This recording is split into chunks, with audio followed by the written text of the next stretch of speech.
Hello po. Kaya po kami ngayon nandito, naka-uniform po. Kasi po wala kaming klase, kaya po siningit namin yung time namin na magkuha po na papaya po para sa Banika at Chara po na project namin sa Girl Scout. Hi!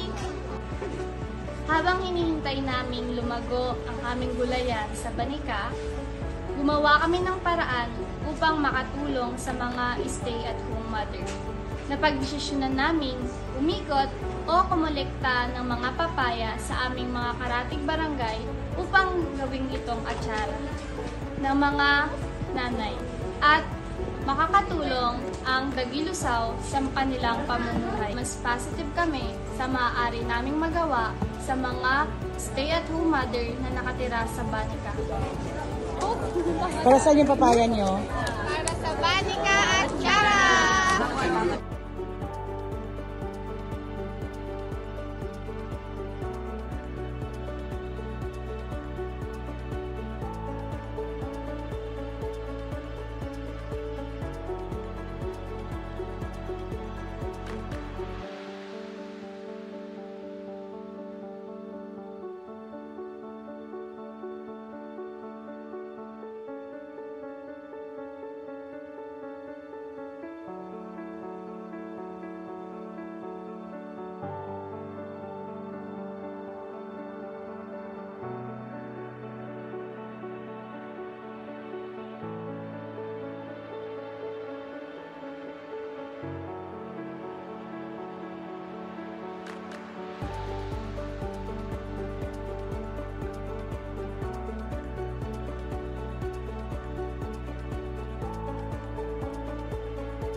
Ito kayo maghawak dapat ng ano, ng pag naghihiwa kayo, para hindi kayo makat. Kasi diba minsan pag ganyan kayo maghiwa, kaya madalas nahihiwa yung dito ninyo.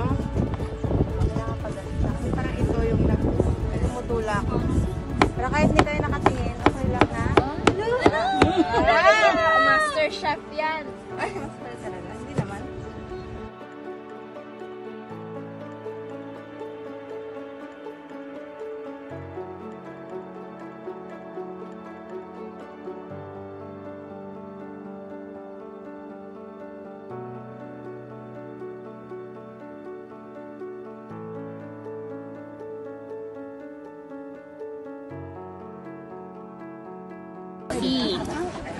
Para po ma-absorb ng papaya ang asino. Yan.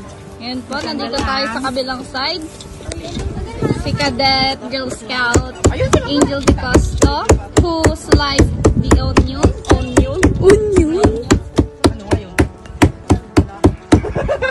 Galing na ako din. Nadulog pala yan. Kala ko buo-buon. Wala namang lasa ito pag hindi na... Sabi kami, lang kami to.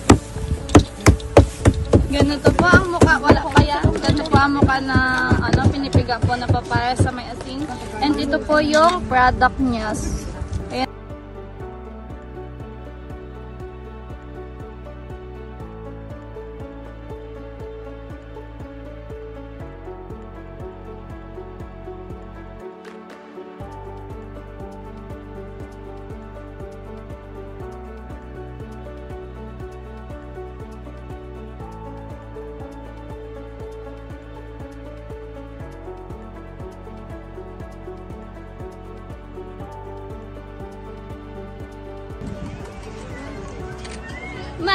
Magandang buhay! Gusto nyo ba ng atsara? Nandito na ang Banika at Chara.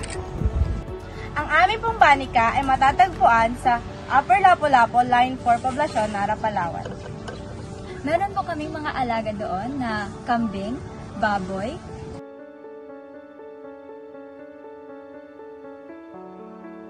Ito pong hindi naman po ito talaga ganito yung hiwa. Kung gusto niyo lang po, pwede niyo naman po siyang lagyan, pang design lang po, para mas maganda siya tingnan, mas attractive siya sa mga mamimili.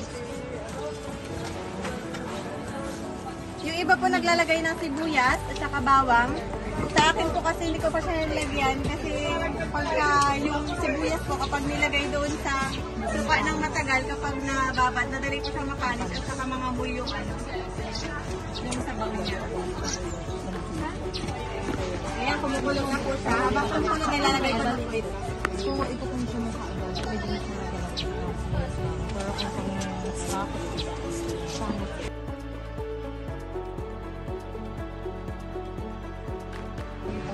Daddy Lusao 914, Palawan Council.